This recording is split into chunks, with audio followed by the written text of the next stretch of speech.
أشرقت نفسي بنور من فؤادي حينما رددت يا رب العباد، وانتشت روحي وصار الدمع يجري. يا إلهي خذ بقلبي للرشاد. أشرقت نفسي بنور من فؤادي حين إن الحمد لله نحمده ونستعينه ونستغفره ونعوذ بالله من شرور أنفسنا ومن سيئات أعمالنا. من يهده الله فلا مضل له ومن يضلل فلن تجد له وليا مرشدا. وأشهد أن لا إله إلا الله وحده لا شريك له، وأشهد أن محمدا عبده ورسوله بلغت الرسالة وأدت الأمانة ونصحت الأمة وجاهدت في الله حق جهاده.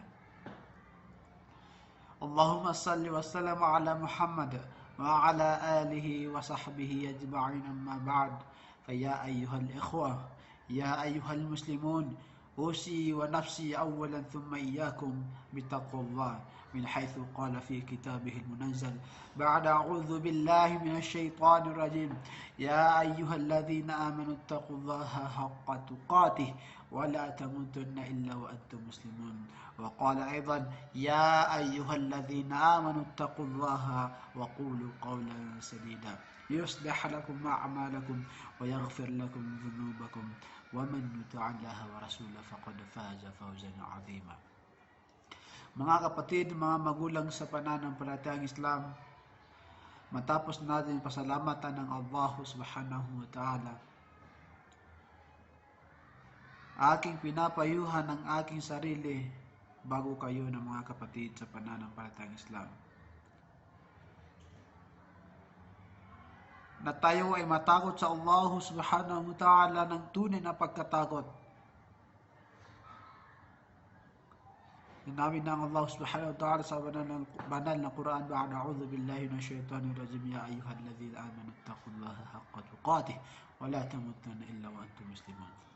O kayong mga mananampalataya, katakutan ninyo ang Allah subhanahu wa ta'ala ng tunay na pagkatakot. At huwag na huwag niyong hayaan na kayo ay bawian ng buhay maliban na kayo ay mga tunay na Muslim.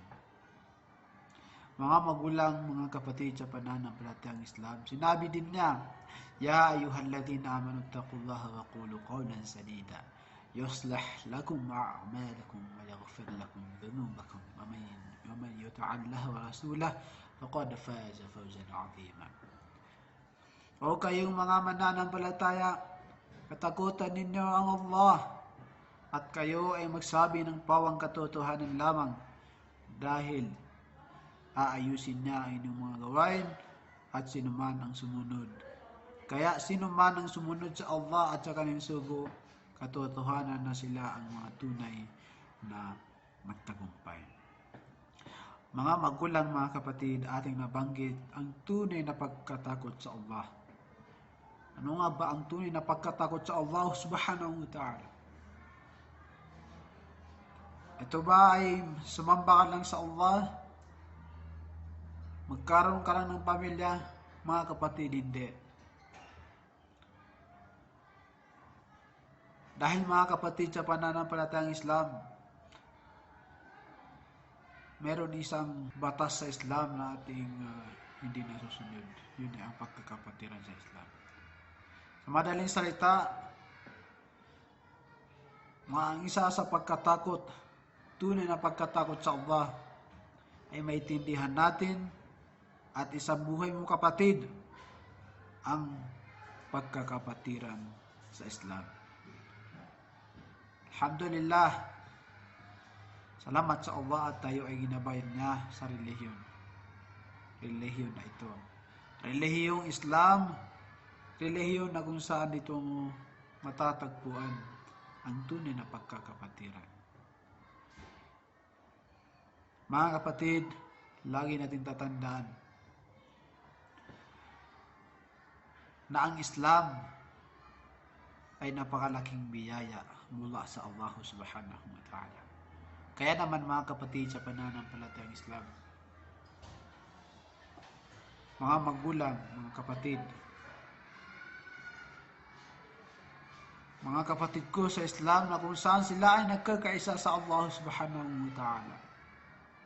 Mga kapatid ko sa Islam na sila ay nagdadamayan, nagmamahalan sa isa't isa para sa Allah subhanahu wa ta'ala.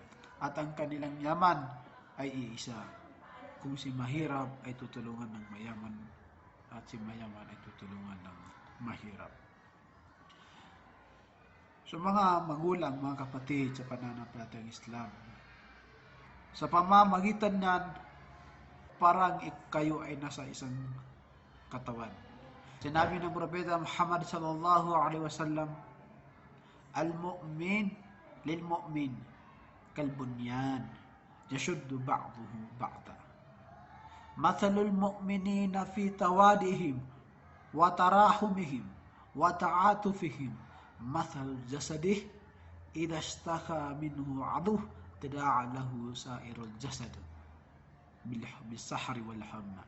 Sa pinakamalapit ng kahulugan, ang tunay na mananampalataya ay para sa tunay na mananampalataya na sila ay nagdadamayan. At ang katulad ng tunay na mananampalataya ay sila ay nagdadamayan, nagkakaawaan, nagkakaisa, nagtutulungan para sa Allah subhanahu wa ta'ala. Para sa Allah subhanahu wa ta'ala sila ay nagtutulungan, kapatid. Hindi sila nagtutulungan sa mga kasamaan. Sa mga masamang gawain, bakos, doon sila nagtutulungan sa mga mabuting gawain. Kaya mga kapatid, mga magulang sa pananampalatayang Islam, sinabi niya, mathalul mu'minina fi tawadihim wa tarahumihim wa ta'atufihim. At katulad ng isang tunay na mananampalataya, dadamayan, nagmamahalan, nagkakaisa sa Allah subhanahu wa ta'ala, kaya sila ay parang nasa isang katawan. Na kung ano ang maramdaman ng isa sa bahagi ng katawan, ay mararamdaman ng buong katawan. At ganyan ang pagkakapatiran sa Islam, mga kapatid. Kung ang kapatid mo ay nalulungkot, dapat malungkot kayong kapatid. Kung siya ay nasasaktan, dapat masaktan ka din, kapatid. Katulad ng halimbawa ng siya ay walang pera at ikaw ay may pera, pues kapatid, ramdamin mo yon at magsadaka sa kanya. Kung siya ay nararamdaman mo na siya ay nangangailangan ng tulong, tulungan mo, kapatid. Kung siya ay nangangailangan ng nasiha o payo mula sa iyo dahil siya ay namumroblema, kapatid, tulungan mo siya. Dahil ang mga Muslim, ang mga mu'min ay ganyan sila. Mga magulang, mga kapatid, sa pananampalatayang Islam, ang pagkakapatiran sa Islam ay napakataas ang antas nito. Na kung saan mas mataas kaysa antas ng kapatid mo sa dugo. Bakit? Dahil ang kapatid mo sa dugo ay sa dugo lang. Kung siya ay hindi nagsasala, ngunit ikaw ay nagsasala, katotohanan, mas siya ang tunay na Muslim kung at ako rin ay nagsasala. Kami ang tunay na magkapatid at hindi sila. Dahil ang pagkakapatid sa Islam, pagkakapatiran sa Islam, ay kapatid mo sa kaisahan ng pagsamba sa Allah. Kapatid mo sa pagmamahal para sa Allah. Kapatid mo sa pag-utos ng kabutihan, pagbawal ng mga sama. Nagtutulungan. Sumasamba sa Allah subhanahu wa ta'ala na nag-iisa, na walang pagtatambal. Katotohanan na sila ang tunay na magkakapatid. Kaya naman mga magulang, mga kapatid sa pananampalatayang Islam, maaari nating tinatanong sa ating mga sarili, talaga bang mas mataas pala ang antas ng pagkakapatiran sa Islam kaysa pagkakapatiran sa sarili mong dugo? Oo, kapatid. Sinabi ng Propeta Muhammad sallallahu alaihi wasallam, "Man batta'a bihi 'amalahu, lam yusra' bihi nasabu." Sa pinakamalapit na kahulugan, sino man ang isa sa inyo na bagalan niya ang kanyang gawain upang makapasok sa paraiso ng Allah subhanahu wa ta'ala, mga gawain ng mga ganda, katotohanan na hindi magiging mabilis sa kanyang mga kamag-anak, sa kanyang nanay, sa kanyang anak, sa kanyang asawa. Siya ay hindi magsasala, ngunit nagsasala ang kanyang anak at binibigyan na ito ng mga sariling panggastos para sa kanyang anak. Kaya mga kapatid sa pananampalatayang Islam, ibig sabihin ang pagkakapatiran ay hindi binabase sa sarili mong dugo. Dahil hindi magiging mabilis sa isang tao. Halimbawa ang Propeta Muhammad sallallahu alaihi wasallam, siya ay makakapasok sa paraiso ng madalian. Ngunit hindi magiging madali sa kanyang magulang. Hindi porket magulang na nanay niya, bakos hindi. Ang kanyang mga magulang ay namatay na musyrik na nagtatambal sa Allah subhanahu wa ta'ala. Kaya katotohanan na sila ay mapunta din sa impyerno. Mga kapatid, ibig sabihin nito na ang pagkakapatiran sa Islam ay hindi tinitignan sa dugo. Bagkus tinitignan kung sino mismo ang tunay na sumasamba sa Allah subhanahu wa ta'ala, kaya naman sila ay tunay na magkakapatid. Mga kapatid, may isa sa mga kabayhan na ang pagguho ng mundo ay nandun siya at makikita niya ang kabundukan na magsisiliparan. Bakit magsisiliparan, kapatid? Hindi niyo ba alam, kapatid, na itong babaeng ito ay may dalang sanggol? Anak niya, kapatid. Nung nakita niyang nagsisiliparan ang kabundukan, na itapon niya ang kanyang anak na hindi niya namamalayan. Subhanallah, kapatid. Dahil sa takot niya, kapatid. Sa araw ng paghukom, mga kapatid, tatakbuhan ng nanay ang kanyang anak at ang anak ay tatakbuhan niya ang kanyang nanay. Bakit? Dahil natatakot ang anak na baka may hindi siya naibigay na karapatan ng kanyang magulang. At ang magulang ay natatakot din dahil siya ay natatakot na baka singilin ang kanyang anak o aking nanay, ba't kaya ko nanin dito dahil sa iyo. So sila ay natatakot, kaya sila ay nagsisitakbuhan. Paano pa kaya sa ibang tao? Sinabi ng Allah subhanahu wa ta'ala, فَإِذَا نُفِخَ فِي الصُّورِ فَلَا أَنْسَابَ بَيْنَهُمْ يَوْمَئِذٍ وَلَا يَتَسَاءَلُونَ. Pinakamalapit na kahulugan. Kaya kapag ang trompeta ay hinipan, wala nang namamagitan sa kanila bilang kamag-anakan at wala na rin magtatanungan pa tungkol sa isa't isa. Hindi na natatanungin si Fulan, o Fulan, okay ka lang ba? O Fulan, o nanay ko, o anak ko, okay ka lang ba? Hindi, kapatid. Dahil katotohanan na sila ay takot na takot. Ganyan sa araw ng paghukom, mga kapatid sa pananampalatayang Islam. Kaya hindi binabase talaga ang dugo sa pagkakapatiran. At sinabi din niya, فَإِذَا نُفِخَ فِي الصُّورِ فَمَنْ ثَقُلَتْ مَوَازِينُهُ فَأُولَئِكَ هُمُ الْمُفْلِحُونَ. At kaya sinuman ang mas mabigat ang mga mabubuting gawain, totohanan na siya ay mapapabilang sa mga makakapasok sa paraiso. وَمَنْ خَفَّتْ مَوَازِينُهُ فَأُولَئِكَ الَّذِينَ خَسِرُوا أَنفُسَهُمْ فِي جَهَنَّمَ خَالِدُونَ.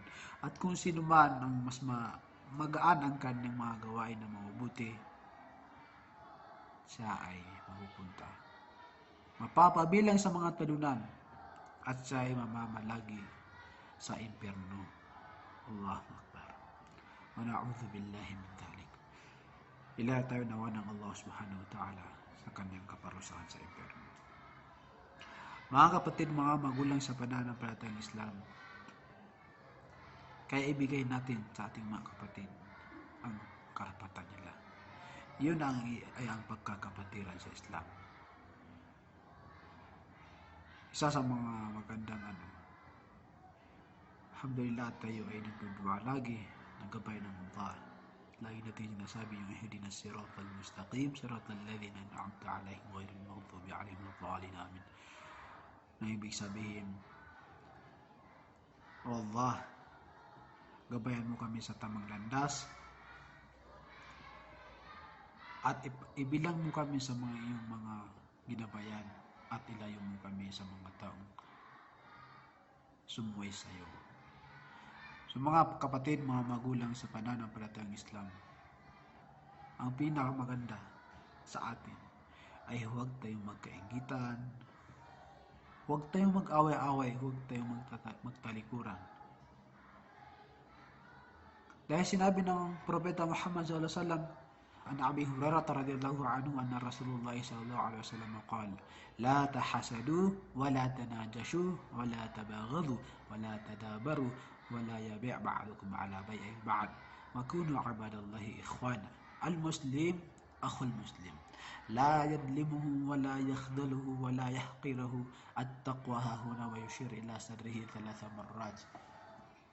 Bihasabi imri'in min ash-shar'i ay akhira akhahu al-muslim.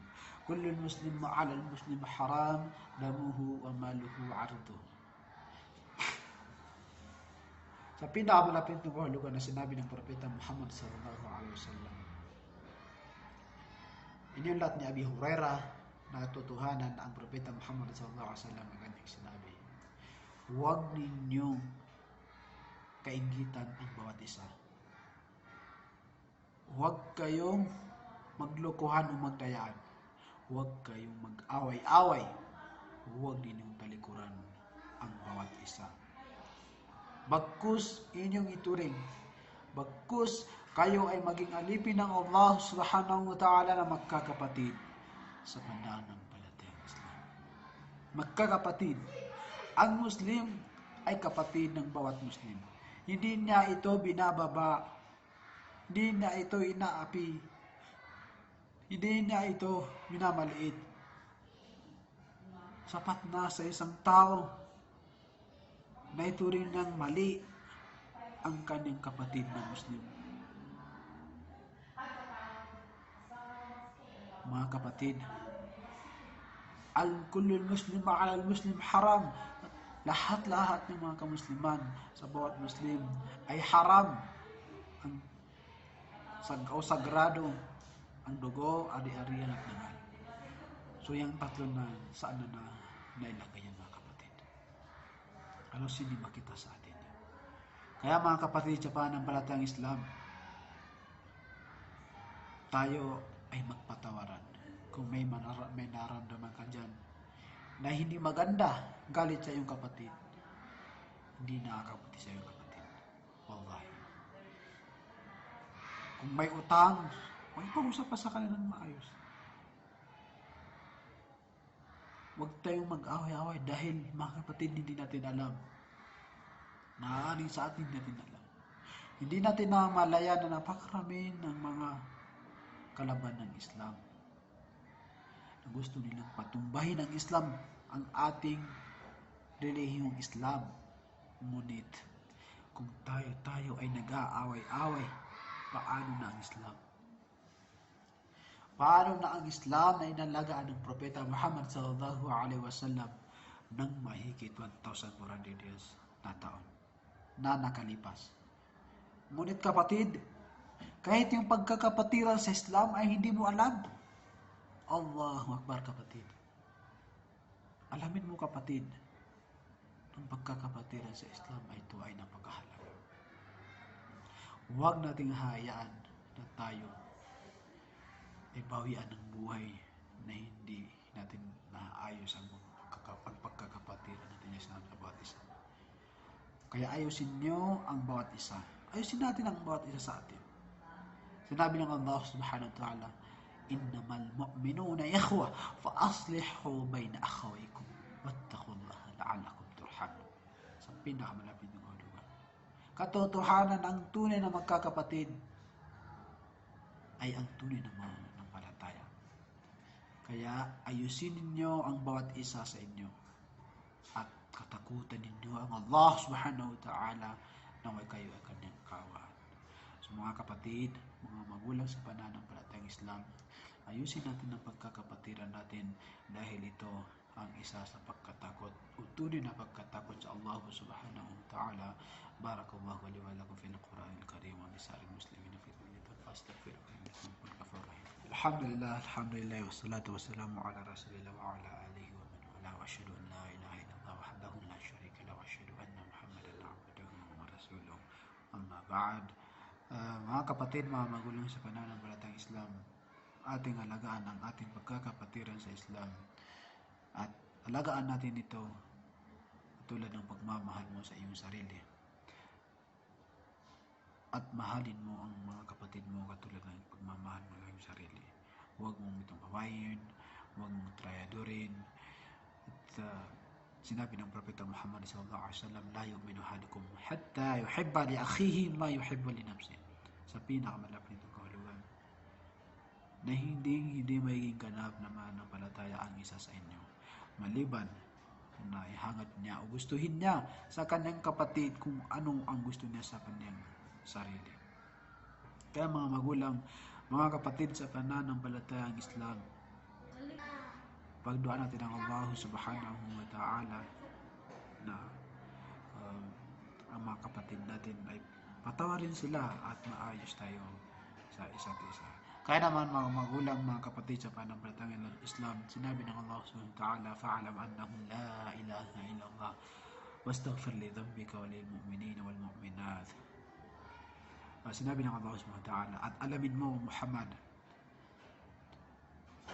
na siya nawala ng ibang karapat-dapat na sambahin maliban kay Allah subhanahu wa ta'ala at maghingi ng kapatawaran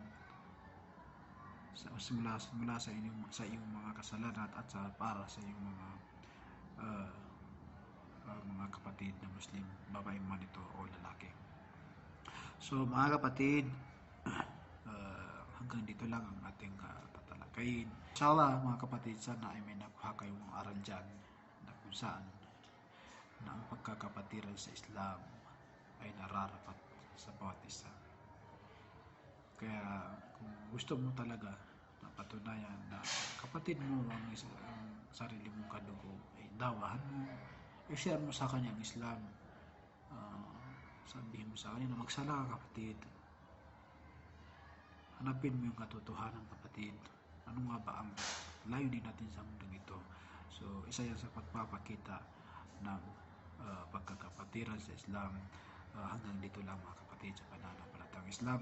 Naway patawarin niyo ako kung may nasabi man ako na hindi maganda dahil ito ay baka ng galing syaitan kaya sa aking sarili kong pagkakamali at kung may maganda naman ay ito ay mula sa Allah subhanahu wa ta'ala. Assalamualaikum warahmatullahi